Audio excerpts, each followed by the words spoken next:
am ñu dëkk Parcelles Assainies Dakar man maa jël ci man maa koy gis dañuy ñëw mais yéen a ngi si pas tiré ñun nangu nañ ñun en tant que des militants de Ziguinchor des résidents de Ziguinchor ñu dëkk ñu fal seen maire mais pas ñeneen ñoo ñuy falal fii maire ñu jógee feneen ñuy résider à Dakar ñu ñëw di photo di ñu falal suñu maire loolu duñ ko mos a nangu loolu nan leer de loolu dañ ko leen fas yéene def nii non dañuy yàq système bi lañu bloqué kii bi mënuñ ko continuer au niveau de Ziguinchor mënuñ ko continuer moom Ziguinchor moom mënuñ ko continuer les institutions dañ koy arrêté loolu préfet na ko xam loolu dafa leer ñun moom dañ koy bloqué système moom moo nar a arrêté c'est la même personne. Ils sont en train de faire des transferts d'électeurs, des électeurs qui nous viennent de Kaolack, de Diourbel et de Dakar, et avec des certificats de résidence qui ne sont pas conformes, qui ne sont pas dans la légalité. Donc ils les ont procurés à la mairie et on ne sait pas sous quelle forme. Vraiment, c'est regrettable. On ne l'accepte pas du tout. Le jeu démocratique doit être clair et transparent. Qui est en train de faire ça? Doudouka et sa bande. Vous-même, vous avez constaté quand vous êtes descendu du véhicule, ils vous ont proféré des menaces. Voilà, donc voilà la situation à Ziguinchor. Lu fi xew tey Ziguinchor mooy depuis démb Doudouka daf fi andi plus de 10 bus mu yu fees tepp ak ay nit mu jëlee leen Kaolack jëlee leen Ziguinchor Tamba je ne sais pas fan Dakar Matam Diourbel fu nekk ci Sénégal jëlee na fa bus andi leen Ziguinchor pour def transfert d'électeurs ñoom suñu ragalee ñu xam ne dañu perdre Ziguinchor waruñu waaw nañ doon ay gentleman. Benoît Sambou pourtant il est responsable là, il l'a pas fait. Abdoulaye Baldé il l'a pas fait. Pourquoi ñoom ñu koy def mouvance présidentielle pourquoi Doudouka am responsable mu koy def moo tax tey ñu ñëw taxaw fii taxaw tem ne loolu du fi am ñu arrêté processus bi.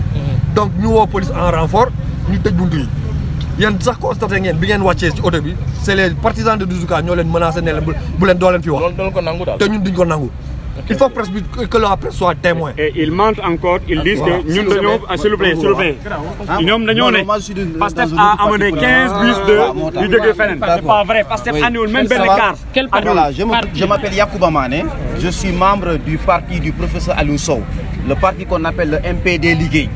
Je suis aussi mandataire, mais aussi je suis un représentant de parti dans la commission. Comme ce que viennent dire mes camarades, ça s'est passé ainsi. Je suis là dans la commission depuis le début pratiquement de la commission.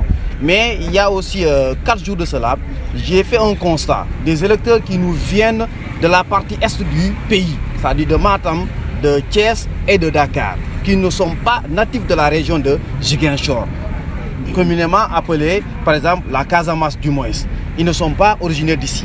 Mais c'est ce qui m'étonne aujourd'hui. Mais à leur arrivée, ils sont servis en certificat de résidence comme le pain ou bien le thon dans le pain. Ils n'ont aucun souci pour avoir les certificats de résidence. Et moi, je me pose la question aujourd'hui, quelle est la légalité dans tout cela? Certes, ils ont le droit de venir s'inscrire là où ils veulent, mais je dis que moralement, c'est inadmissible que ça se passe ainsi. Le transfert d'électeurs aujourd'hui, depuis l'histoire politique de la région de Ziguinchor, c'est la première fois qu'on puisse voir un tel événement se produire dans la région de Ziguinchor. Ces transferts se faisaient entre communes. On peut le comprendre dans certaines situations. Mais de région à région, j'ai dit que j'ai regardé, mais aussi j'ai appris la politique de la région de Ziguinchor. Mais c'est la première fois qu'un tel événement se produit à Ziguinchor. Yacouba Mané, du présenter le parti qu'on appelle le MPD Liguey du professeur Aliou Sow, ex-ministre de la jeunesse du temps de PDS. Voilà, je suis ici commission bi, mais Fanny, dafa am luñu sétlu fi Ziguinchor. Daan na am mais li fi am ren jii nii wala tey jii nii dafa jéggi dayoo te dafa ëpp maanaam dañ fi recevoir ay partisans yi nga xam ne ñu ngi jóge ci yeneen région comme par exemple Matam Thiès parce que man maa leen di inscrire ay électeurs yi nga xam ne ñu ngi jógee Thiès ñu ngi jógee Dakar ñu ngi jógee Matam pour nous inscrire fils Ziguinchor pour appuyer ben candidat. Vous savez que lolu yenuul mana, moralement yenuul mana. Ñu né en matière de justice lolu tout le monde a le droit d'aller s'inscrire là où il veut. Mais li fi xew fi ni amul fenn. Gis nañ ko même à Bignona, dans les Kalounaye, les électeurs qui viennent de là-bas pour s'inscrire ici pour la commune de Ziguinchor. Et puis nous koy def du ken kudul un leader politique de l'APR qu'on appelle Doudouka. Donc qu'est-ce qu'on koy def? Il y a beaucoup de leaders qui sont là et ne l'ont pas fait.